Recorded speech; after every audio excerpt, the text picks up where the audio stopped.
తమలపాకులో కావచ్చు, అరిటాకులో కావచ్చు, రాగాకులో కానీ వాళ్ళ దగ్గర ఈ ఉప్పు మిరియాలను పెట్టి ప్రదక్షిణ చేసుకోండి. అది మంగళవారం రోజు, అలాగే శనివారం రోజు కూడా. ఇలా వారంలో 2 రోజులు ఈ యొక్క ఉప్పు మిరియాలను పెట్టి 9 ప్రదక్షిణలు చేసుకొని వచ్చినట్టయితే వీళ్లకు రాబోయేటువంటి చేదు అనేది తొలగిపోతుంది. వృషభ రాశి వారికి అందరికీ కూడా శుభాకాంక్షలు, నూతన సంవత్సర శుభాకాంక్షలు. ఈ నూతన సంవత్సరం వ్యవసాయదారులకి మంచి లాభాలు, మంచి దిగుబడి, అలాగే మంచి పంటలు పండి రైతులందరూ కూడా సుభిక్షంగాను సంతోషంగాను జీవిస్తారు. వృషభ రాశి వారు ఈ సంవత్సరం అంతా కూడా నూతనమైనటువంటి జీవితాన్ని ప్రారంభం చేస్తారు. అలాగే గృహయోగము ఉంది, వాహన యోగము ఉంది. అలాగే భూ సంబంధమైనటువంటి విషయాలలో కూడా మంచి లాభాల బాటలో వ్యాపారాలను కొనసాగించగలుగుతారు. చక్కగా అన్ని రంగాల వారికి ఈ సంవత్సరం తీపి కబురు అధికంగా ఉంది. కాబట్టి అందరూ కూడా బాగుండడానికి మీరు దైవారాధన చెయ్యండి, కలిసి వస్తుంది. సర్వే జన సుఖినో భవంతు. అందరికీ శుభాశీస్సులండి. శ్రీ శాలివాహన శకం శ్రీ పరాభవనామ సంవత్సరం, నూతన సంవత్సరం 2026, ఉగాది, చైత్రశుద్ధ పాడ్యమి, గురువారం. చాలామందికి సందేహం ఉంటుంది. గురువారం ఉదయం 7:30, 7:45 వరకు కూడా అమావాస్య ఉంది. తదుపరి పాడ్యమి వస్తుంది.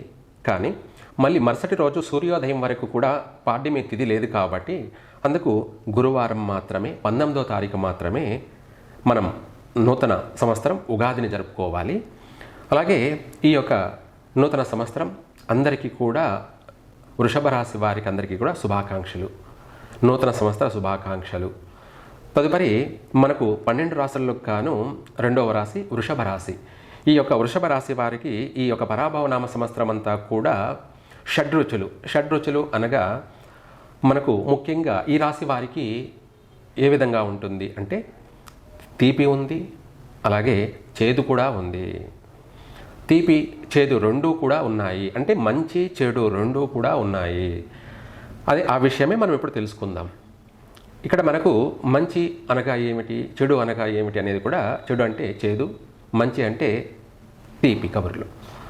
అలాగే మనకు వృషభ రాశి వారికి ఆదాయ వ్యయాలు చూసుకున్నట్టయితే ఆదాయం 5, అలాగే వ్యయము 14, ఖర్చు అధికంగా ఉంది. రాజ్యపూజ్యము 5, అలాగే అవమానం 4. ఇక్కడ మనకు రాజ్యపూజ్యం 5 అనగా 1 ఎక్కువగా ఉంది. 5లో 4, అవమానం 4 తీసేస్తే మనకు 1 మిగులుగా ఉంది. కాబట్టి అంటే ఏమిటి అంటే మనల్ని గౌరవించే వాళ్ళే అధికంగా ఉన్నారు. వృషభ రాశి వాళ్ళని గౌరవించే వాళ్ళు మంచి పేరు ప్రఖ్యాతులు సంపాదించుకోవడంలోనూ, అందరినీ ఆకర్షించడంలోనూ, అందరినీ ఆకట్టుకోవడంలోనూ, వీళ్ళ మాటలతోటి అందరినీ సన్మోహనపరుస్తూ, అందరినీ ఆశ్చర్యపరుస్తూ, అధికమైనటువంటి ప్రశంసలను పొందుతూ, గౌరవము, సన్మానాలు, సత్కారాలు, అలాగే ఇంకా చెప్పాలంటే మోమెంట్లు కూడా పొందే అవకాశమే ఉంది. మొత్తం మీద ఓవరాల్గా ఈ యొక్క శ్రీ పరాభవనామ సంవత్సరం చూసుకున్నట్టయితే శని 11వ ఇంట లాభాలని కలగచేస్తూ ఉన్నాడు. అలాగే ప్రస్తుతం అయితే గురువు అష్టమాధిపతి, 8వ ఇంట అధిపతి 2వ ఇంట ధనస్థానంలోను, తదుపరి 3వ ఇంట కుటుంబ స్థానంలోనూ సంచారం చేస్తూ ఉండడం వల్ల వీరికి ఆర్థికపరమైనటువంటి విషయాలలో చాలా వరకు ప్రతి రంగాలలో కూడా, వ్యాపార లావాదేవీలలో కావచ్చు, ప్రతి ఉద్యోగాలలో కావచ్చు, అన్ని రంగాలలో కూడా రాణించగలుగుతారు. అధికంగా కూడా అభివృద్ధి చెందగలుగుతారు. వీరికి నూతన స్వగృహ యోగము ఉంది. అలాగే నూతన వ్యాపారాలు ప్రారంభిస్తారు. ప్రతి విషయాలలో కూడా తెలివిగా వ్యవహరిస్తారు. అలాగే సంతోషంగా కూడా జీవిస్తారు. అయితే ఇక్కడ మనకు మనం తీపి అన్నది చెప్పుకున్నాం కదా, అలాగే చేదు అనే విషయం కూడా తెలుసుకుందాం. ఏమిటంటే ఈ యొక్క పరాభవనామ సంవత్సరంలో కేతువు 4వ స్థానమందు ఉండడం, అలాగే పితృస్థానంలో కుజుడు, రాహువు సంచరించడం వల్ల వీరికి కుటుంబ విషయాలలోనూ మాతృమూలకంగా కానీ లేదంటే పితృమూలకంగా కానీ సూతకాలు ఏర్పడే అవకాశం ఉంది కుటుంబంలో. అందుకు వీలైనంత వరకు ఈ రాశి వాళ్ళు తల్లిదండ్రుల విషయాల్లో కాస్త జాగ్రత్తగా వ్యవహరించండి. వాళ్లకు అవసరమైనటువంటి వైద్య సేవను అందించండి. అలాగే అలా తల్లిదండ్రులను చూసుకోవడం వల్ల ఏదైనా సరే వీలైనంత వరకు ఆ సమస్య నుంచి బయటపడే అవకాశం ఉంది. లేదంటే సూతకాలు ఏర్పడే అవకాశం ఉంది. ఇదే చేదు విషయము. అలాగే ఇంకా చెప్పాలి అంటే 4వ ఇంట కేతు, అలాగే కుంభరాశిలో రాహు, అలాగే కుజుని యొక్క సంచార ప్రభావం వల్ల ఈ యొక్క వృషభ రాశి వారికి వాహన ప్రమాదాలు సంభవించే అవకాశము ఉంది. జాగ్రత్తగా మీరు నడుచుకోవాలి. వృషభ రాశి వాళ్ళు చాలా జాగ్రత్తగా నడుచుకోవడం మంచిది. ఆర్థిక పరమైనటువంటి విషయాలలో ఒడిదుడుకులు అనేది కూడా ఉన్నాయి. కొంతవరకు అనుకున్న పని నెరవేరినప్పటికీ మళ్ళీ కొన్ని గ్రహాల యొక్క ప్రభావం వల్ల కొంతమేర నష్టం కూడా జరిగే అవకాశం ఉంది. తదుపరి ఏమిటంటే అంటే వ్యవసాయదారులకి ముఖ్యంగా చెప్పాలి అంటే మనం చెప్పుకున్నాము, రైతే దేవుడు. అలాగే సుభిక్షంగా పంటలు ఎప్పుడైతే పండుతాయో, ఒక మాటలో చెప్పాలంటే ఉగాది అంటేనే మనకు పంట అంటేనే ఉగాది, ఒక మాటలో చెప్పాలి అంటే. ఎందుకంటే ప్రపంచమంతా కూడా కూటి కోసమే కోటి విద్యలు, కూటి కోసమే కోటి విద్యలు. అంటే ఎవరు ఏ పని చేసినా కూడా తినడానికే.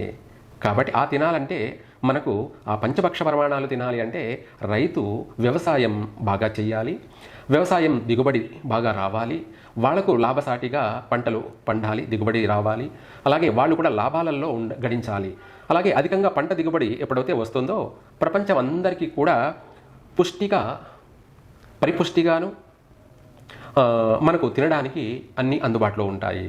కాబట్టి వ్యవసాయం అనేది ఎవరు ఎన్ని చెప్పినా కూడా మొట్టమొదటిగా వ్యవసాయ విషయంలో మాత్రమే మనము జాగ్రత్తగా ప్రతి విషయంలో కూడా మనం ఆచరించాలి, పాటించాలి. ఎందుకంటే మనం వేసిన పంట నష్టపోకుండా ఉండడానికి, మంచి దిగుబడి, మంచి లాభాలు బాటలో కొనసాగాలి అంటే వృషభ రాశి వాళ్ళకి వీలైనంత వరకు కొంత పర్వాలేదు, మరీ అధికమైనటువంటి నష్టాలు లేవు. వ్యవసాయ విషయాల్లో వ్యవసాయదారులకి లాభసాటిగానే ఉంది. అయినప్పటికీ కూడా ఎంత లాభసాటిగా చేతికి అందినప్పటికీ కూడా గతంలో చేసినటువంటి రుణాలు, వాటికి సంబంధించినటువంటి అప్పులు తీర్చుకొని ఈ సంవత్సరం కొంతమేర వీళ్ళు ప్రశాంతంగా ఉండగలరు. చివరికి పంట విషయాల్లో కొంత ప్రకృతి విపత్తుల వల్ల కూడా కొంత నష్టాలు జరిగే అవకాశం ఉంది. కాబట్టి జాగ్రత్త తీసుకోవడం చాలా అవసరం. వ్యవసాయదారులు వీలైనంత వరకు ప్రకృతి ప్రకారంగా రాబోయేటువంటి విపత్తులకి ఎవరు ఏం చేయలేరు. కాబట్టి భగవంతుడినే మనము ప్రసన్నం చేసుకోవడం, అంటే దైవానుగ్రహం పొందడం అనేది చాలా ముఖ్యం. ఈ యొక్క రైతులందరూ కూడా గంగాదేవికి వీలైనంత వరకు ఈ ఉగాది ఆదివారం కానీ, లేదంటే మంగళవారం కానీ గంగాదేవిని పూజించడం కానీ, లేదంటే వీలైనంత వరకు ఏదైనా సరే పంట కానీ, పండినటువంటి ధాన్యం కానీ, లేదంటే నైవేద్యం కానీ చేసి చెరువులో కానీ, లేదంటే పారేటువంటి ఏర్లలో కానీ ఆ నైవేద్యాన్ని ఆకులో అమ్మవారికి నైవేద్యం సమర్పించడం వల్ల ఈ సంవత్సరం, ఈ నూతన సంవత్సరం వ్యవసాయదారులకి మంచి లాభాలు, మంచి దిగుబడి, అలాగే మంచి పంటలు పండి రైతులందరూ కూడా సుభిక్షంగాను సంతోషంగాను జీవిస్తారు. ఇది చాలా ముఖ్యమైనటువంటి విషయం. గంగాదేవిని ఎప్పుడైతే పూజిస్తారో వాళ్ళ కుటుంబాలు సుభిక్షంగా ఉంటాయి. మొదటిగా పూజించవలసింది రైతులందరూ కూడా గంగాదేవిని పూజించాలి. ఎప్పుడైతే మనం గంగాదేవిని పూజిస్తామో అప్పుడే మనకు వ్యవసాయం బాగా కలిసి వస్తుంది. ఇది రైతులందరూ కూడా గుర్తుపెట్టుకోవాలి. తర్వాత రైతుల తర్వాతనే ఎవరైనా కూడా. తర్వాత విద్యార్థులకి అనుకూలమైనటువంటి కాలము, చక్కగా పాస్ అవుతారు. ఉన్నత చదువుల కోసం కూడా విదేశాలకు వెళ్ళే చదువుకునే అవకాశము ఉంది. చదువులో చురుకుగా పాల్గొంటారు. మంచి మార్కులతో పాస్ అయి సంతోషంగా కుటుంబం అంతా కూడా ఆనందంగా గడుపుతుంది. తదుపరి ఉద్యోగ విషయాలలో మాత్రం వీళ్ళు ప్రయత్నం చేసిన వెంటనే ఉన్నత ఉద్యోగ అవకాశాలు ఉన్నాయి. తర్వాత కొంతమంది ఉద్యోగాల కోసం విదేశాలకి వెళ్ళాలనుకున్న వాళ్ళు వీసా గురించి ప్రయత్నం చేసిన వాళ్ళకి వీసా పుడుతుంది, విదేశాలకు వెళ్తారు. అక్కడ ఉన్నత ఉద్యోగాలలో కూడా స్థిరపడతారు. ఆల్రెడీ ఉద్యోగం చేస్తూ ఉన్నటువంటి వాళ్ళకి మంచి ప్రమోషన్లతోటి మంచి గుర్తింపు లభిస్తుంది. సన్మానాలు, సత్కారాలు, ఇంకా చెప్పాలంటే అవార్డులు కూడా లభించడం కూడా జరుగుతుంది. ఒక మాటలో వృషభ రాశి వారికి, ఉద్యోగస్తులకి అనువైన కాలం అని చెప్పాలి. అటు విద్యార్థులకి కావచ్చు, అటు ఉద్యోగస్తులకి కావచ్చు, అనువైన కాలం అని కూడా చెప్పచ్చు. ఇంకా మనం చెప్పుకున్నట్టయితే వ్యాపారాలు, నూతన వ్యాపారాలు ప్రారంభం చేయడము, అనేక డిఫరెంట్ అయినటువంటి ఒక నూతన వ్యాపారాలు ప్రారంభం చేసి ఆ వ్యాపారాలలో రాణించడము, అభివృద్ధి చెందడము, వీళ్ళు అభివృద్ధి చెందడమే కాకుండా వీళ్ళు 10 మందికి జీవనాధారాన్ని కూడా కల్పించగలుగుతారు. 10 మందికి వృత్తి ఉద్యోగాలను కూడా కల్పించగలుగుతారు. అంటే వృషభ రాశి వాళ్ళు జీవించడమే కాకుండా 10 మందికి జీవన ఉపాధిని కల్పిస్తారు. ఈ విధమైనటువంటి అనుకూలత విశేషంగా ఉంది. అలాగే వివాహ ప్రయత్నాలు కలిసి వస్తాయి. కొత్తగా నూతనమైనటువంటి కుటుంబ జీవితాన్ని గడుపుతారు. ఒక ఇంటి వాళ్ళు అవుతారు. అనేక విధాల కూడా అభివృద్ధి చెందుతారు. వివాహ ప్రయత్నాలు కలిసి వస్తాయి. సంతానం యొక్క ఫలితం కూడా మంచి అనుకూలమైనటువంటి సంతాన ప్రాప్తి కలిగే అవకాశం ఉంది. అంటే పుత్ర సంతానం ఎక్కువగా అధికంగా పుత్ర సంతాన ప్రాప్తి కలిగే అవకాశం ఉంది. అలాగే స్వల్పంగా పుత్రికా సంతానం కూడా కలిగే అవకాశం ఉంది. అలాగే సంతానం వల్ల కూడా కలిసే వస్తుంది. వృషభ రాశి వారికి ఇటు ఆరోగ్య విషయంలో మాత్రం కొంత జాగ్రత్త వ్యవహరించడం, ఆరోగ్య విషయంలో తగిన జాగ్రత్తలు పాటించడం చాలా అవసరం కూడాను. వృషభ రాశి వాళ్ళు ఇంకా కూడా మంచి ఫలితాలను పొందడం కోసం మనం చెప్పుకున్నట్టుగా ఇవి అన్నిటికీ కూడా ప్రతి మనిషికి మంచి తెలివితేటలు, మంచి జ్ఞానము, మంచి ఆలోచన శక్తి, తెలివితేటలు ఉన్నప్పటికీ కూడా గ్రహస్థితులు బట్టి ఆ యొక్క వాళ్ళు ఉన్నటువంటి స్థానాలను బట్టి మనం అనుకున్నది ఒకటి జరిగేది ఇంకొకటి అనేది కూడా ఉంటూ ఉంటాయి. కాబట్టి ఆ నెగటివ్ సమస్య రాకుండా ఈ రాశి వాళ్ళు వీలైనంత వరకు నవగ్రహాలలో కుజుడికి కానీ లేదా రాహుకేతువులకు కానీ మంగళవారం రోజు, శనివారం రోజు ఈ యొక్క వృషభ రాశి వాళ్ళు ఉప్పు అలాగే మిరియాలు, కల్లుప్పు మిరియాలని ఈ ముగ్గురికి కూడా కుజుడికి అలాగే రాహుకి కేతువుకి అక్కడ సమర్పించి ఏదైనా సరే తమలపాకులో కావచ్చు, అరిటాకులో కావచ్చు, రాగి ఆకులో కానీ వాళ్ళ దగ్గర ఈ ఉప్పు మిరియాలను పెట్టి ప్రదక్షిణ చేసుకోండి. అది మంగళవారం రోజు అలాగే శనివారం రోజు కూడా. ఇలా వారంలో 2 రోజులు ఈ యొక్క ఉప్పు మిరియాలను పెట్టి 9 ప్రదక్షిణలు చేసుకొని వచ్చినట్టయితే వీళ్లకు రాబోయేటువంటి చేదు అనేది తొలగిపోతుంది. అంటే ఆరోగ్య సమస్యలు కావచ్చు, కుటుంబంలో తల్లిదండ్రులకి ఏదైనా సూతకాలు ఏర్పడే అవకాశం ఉంది. కాబట్టి అవి జరగకుండా కూడా తప్పించుకోవచ్చు. తప్పించుకు తిరుగుబాటు దన్నెడు సుమి అన్నట్టుగా మనం చేసేదాన్ని బట్టి కూడా ఏదైనా సరే దైవానుగ్రహం వల్ల ప్రాణం పోవాల్సింది స్వల్పమైనటువంటి చిన్న గాయంతోనో, చిన్న ఆరోగ్య సమస్యతోనో ఆ యొక్క సూతకం నుంచి మనం బయటపడతాము.